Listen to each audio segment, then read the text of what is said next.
Assalamualaikum warahmatullahi wabarakatuh. Saya Dede Purnobandiansyah, NIM 18038, Ilmu Hukum 2018B. Saya di sini akan menjelaskan tentang jurnal High-Seas Fisheries Governance, a Framework for the Future, yang dalam bahasa Indonesianya adalah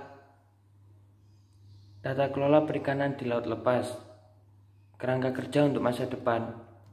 Yang pertama, dalam jurnal ini membahas tentang tata kelola penangkapan ikan di laut lepas. Invasi kegiatan perikanan di laut lepas di Tengarai semakin meningkat.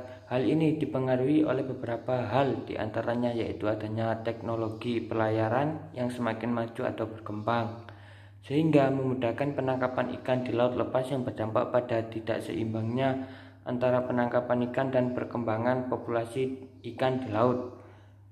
Dan semakin tingginya tuntutan dalam negeri suatu negara yang mengalami overcapacity, sehingga mau tidak mau harus melebarkan zona tangkapan ikan hingga ke laut lepas.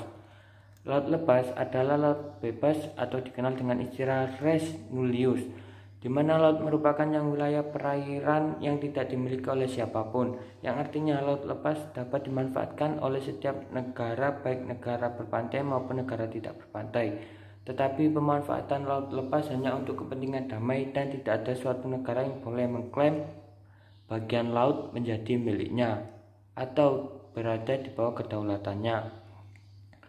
Berdasarkan pasal 86 Konvensi Hukum Laut Internasional tahun 1982, dapat dikatakan bahwa laut lepas adalah bagian laut yang tidak termasuk dalam zona ekonomi eksklusif, laut teritorial, perairan pedalaman, atau perairan kepulauan suatu negara.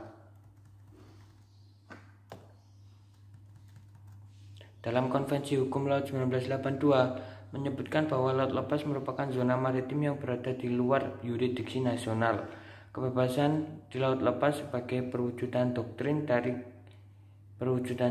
Mare Liberum oleh Grotius, yang menyatakan bahwa laut lepas adalah terbuka untuk semua bangsa dan tidak seorang pun yang berhak melarang penangkapan ikan di laut lepas. Dikarenakan sifat alami laut yang begitu dinamis, potensi persoalan kewenangan ataupun hak untuk bertindak seringkali muncul saat terdapat sumber daya perikanan yang merupakan jenis ikan yang bermigrasi jauh dari ZEE suatu negara menuju laut lepas.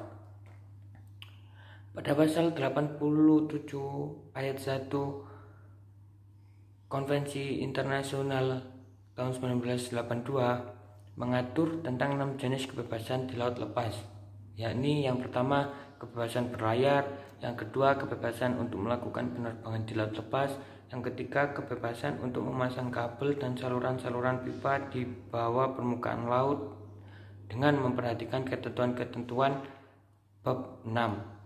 Yang keempat, kebebasan membangun pulau-pulau buatan dan instalasi-instalasi yang diizinkan menurut hukum internasional dengan memperhatikan syarat-syarat yang memperhatikan ketentuan-ketentuan bab 6. Yang kelima, kebebasan menangkap ikan dengan memperhatikan syarat-syarat yang telah ditetapkan dalam bagian 2. Yang terakhir, kebebasan untuk melakukan penelitian ilmiah. Dalam hal kegiatan laut lepas, pasal 116 UNCLOS 1982 mengatur bahwa semua negara mempunyai hak bagi warga negaranya untuk melakukan penangkapan ikan di laut lepas dengan tunduk pada 1. Kewajibannya berdasarkan perjanjian internasional yang diadakan oleh suatu negara dengan negara lainnya. Yang kedua, hak-hak dan kewajiban serta kepentingan negara pantai yang ditetapkan pada pasal 63 ayat 2 dan pasal 64 ayat 1, dan C. Ketentuan-ketentuan mengenai konservasi dan pengelolaan sumber daya perikanan sebagaimana yang ditetapkan dalam UNCLOS 1982. Berdasarkan ketentuan di atas, dapat dilihat bahwa kebebasan menangkap ikan di laut lepas tidak dapat semata-mata ditafsirkan bebas dan mutlak, karena harus sejalan dengan kewajiban konservasi jenis dan persediaan ikan, khususnya ikan berwaya terbatas dan berwaya jauh sebagaimana diatur di dalam pasal 63 dan pasal 64 Konvensi hukum laut internasional. Terbentuknya organisasi perikanan regional yang lebih dikenal dengan istilah Regional Fisheries Management Organization atau RFMO dilatar belakangi oleh kepentingan kerjasama antar negara dalam pengelolaan perikanan lintas batas. Saat ini di setiap samudra sudah ada sejumlah RMFO yang mana aturan-aturannya mengikat kepada setiap negara yang menjadi anggotanya. Berbagai aturan tersebut dimaksudkan untuk ketertiban dan keharmonisan antara peraturan regional dan negara-negara. Legitimasi masyarakat internasional membawa RMFO menjadi institusi dunia yang memiliki otoritas dalam menentukan kebijakan konservasi dan pengelolaan perikanan di laut lepas. Hak untuk perikanan laut lepas harus memastikan bahwa 1. Semua negara memiliki hak untuk mendapat manfaat dari perikanan laut lepas, terlepas dari apakah mereka berpartisipasi dalam penangkapan ikan.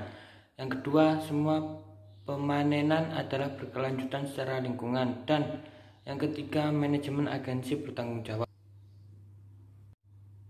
Menempatkan otoritas eksplisit untuk mengelola perikanan laut lepas di suatu lembaga akan memungkinkan terciptanya kekayaan melalui akses terbatas.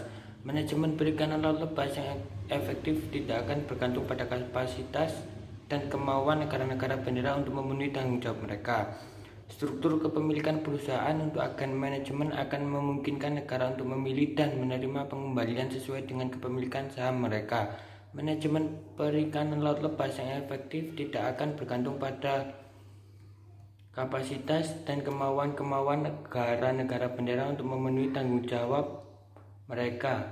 Struktur kepemilikan perusahaan untuk agen manajemen akan memungkinkan negara untuk memilih dan menerima pengembalian sesuai dengan kepemilikan saham mereka. Mekanisme akuntabilitas yang merupakan inti dari jurnal ini memberikan cara yang efektif, berarti menegakkan standar-standar lingkungan tersebut dengan menjatuhkan sanksi bagi non-kinerja dan menciptakan insentif untuk investasi tepat dalam perikanan pelayanan manajemen, seperti penelitian dan penegakan hukum. Pada dasarnya, jurnal ini adalah tentang meningkatkan hasil pengelolaan perikanan melalui akuntabilitas yang efektif untuk kinerja manajemen perikanan. Dengan tidak adanya akuntabilitas ini, tidak ada yang bertanggung jawab untuk menghindari kerugian lingkungan dan ekonomi yang terkait dengan penangkapan ikan di laut lepas. Sekian dari presentasi saya. Wassalamualaikum warahmatullahi wabarakatuh.